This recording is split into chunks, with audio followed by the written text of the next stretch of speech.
made the bar clap for me before I started. Thank you. My mom always taught me to look to the back of the stage, and since it's a bar, I'd like a Malibu and pineapple double. It's been a rough evening. I brought my acceptance speech up solely because I was just in the bathroom when he tried to tell me I was next. So now that I've won this Emmy and I'm the director, I'd like to thank myself and the producers of this show. Thank you, Sean, and everyone else who sat through this. My family who came here tonight, who I was hoping wouldn't because they knew I bashed them. The Germans are leaving right now, so they can't tell me I was shitty to their home country. Fuck it, you wore your hat all night. You better march out the door with that. You take that shit off now. I know it's for style. For the couple here who's still kind of watching me on their phone because they're like, what's the weather? Is it gonna ice over or can I drive home? You know what, I'm not gonna drive home. I'll have him drive me, or wait, I'll leave my phone in his house so I can go back there tomorrow and pick it up. Good planning, I like it. Anyway, I'm gonna go off my set because my family knows it, so they're gonna have to like laugh on cue. I was gonna talk about how much I love my family, but now that they're here, I'm gonna cut the set short by like 4.5 minutes and talk about holidays and how much they're awesome. The only thing I can think of that's worse than driving to your relative's house is driving with your relatives to get to another relative's house. I had the fortunate occasion to ride in the back seat of my own car, to have my father drive and my mom co-pilot the vodka to her mouth. As my father insists, no, we only got lost once, it took an hour extra. Family bonding. I'm like, that was fucking great. So we don't need your GPS. And I was like, hey, how about we just put it on and see how it goes? And he's like, why don't we freestyle it? I'm like, okay, beyond the age of 65, you are not allowed to freestyle anything. You should have learned by now how to fucking do it by the book, if not better. I'm like, all right, okay, we'll have it on. And so he's driving, and my mom is like, she's selective deaf, and she's decided she's gonna hear the GPS. And she's like, do you have to hear that voice the whole time? And I'm sitting in the back of the car like a person in an anti-depression drug commercial. Hopelessness beyond belief.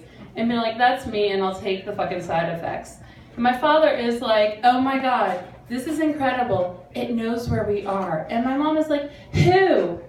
I'm like the NSA, ISIS, and everyone, but the 3 people, including myself, in the goddamn car. We're going to fucking Virginia. Whatever. My reward, we get to the relative's house on time. Thank you, GPS.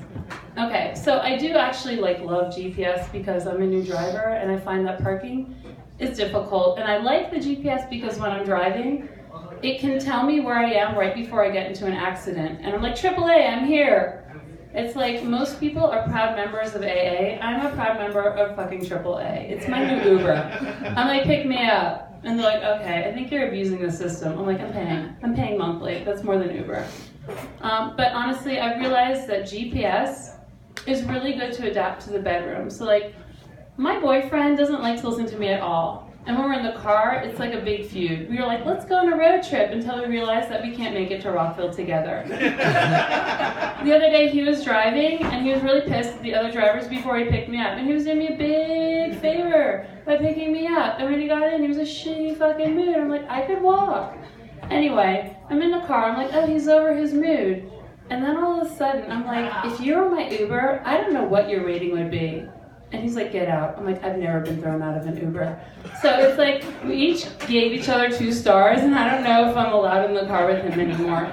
But when the GPS is on, it's like he listens to it. And I don't know if it's because it's like a softer voice, or sometimes it's like ambiguous foreign, like my scale that's like, your weight is 150 pounds. I'm like, is that good? Or should it be in kilos because you're kind of almost British? Whatever. So the GPS is the same voice as my scale, and it's telling him like where to go, so he listens.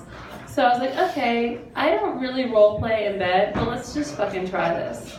I'm now the GPS. And I was like, turn left, keep forward, bend to the side of the fork, continue on. I was like, wait a minute. Make a U-turn, make a U-turn, make a U-turn. And my personal favorite, rerouting. And it's like, he fucking listens. I'm like, that's it. We're playing GPS in bed all the time. So, as you can see, I'm a new driver. I don't trust myself to drive, and I kind of love my family when they remain in separate rooms because then they love each other. But I was just like, I live with roommates and they're having this issue with love, which I can totally understand, the rerouting thing. And instead of finding love, one roommate's like, let's have a dog. I'm like, no, in our rental agreement it says no dogs allowed. I was like, all right, read me a few ads. Maybe I'm a sucker. I can clean up piss, or I'll have my boyfriend do it. They're reading the ads, and I'm like, this shit is perfect for a like singles ad on any dating website. It's like, I like to cuddle, pet me on my stomach, will eat anything, enjoy long walks. You can call me your favorite bitch. I'm like, holy shit. Put your name in there. You're no longer Sweetie Pie, you're Marcia. I don't care. This shit's gonna work. We don't need a writer, we just need a pet ad. You're on. Anyway, so my roommates are pretty cool. They couldn't come tonight, which is why I still like them, I guess. I don't know. My family's here, which is why they're okay, because I can't talk trash about them. I was thinking recently about my favorite hobby, because my boyfriend's like, what's your hobby? I was like, does that mean I have to be good at it? He's like, no. He's like, I think your hobby is watching TV. I'm like, wait, I'm good at that. So I had a nightmare last night about my cable being revoked, which is like frightening beyond belief. Because that happened when my parents couldn't pay the bill when I was 16. I told everyone I lost my best friend and they didn't really get it. Like there was 60 of them and they were fucking awesome. So I have cable now. My favorite show is, like my favorite channel is HGTV. My favorite new show is Tiny House. Let me explain why. Because most people dream big, these people dream little. I finally fucking get it. It's something I can afford.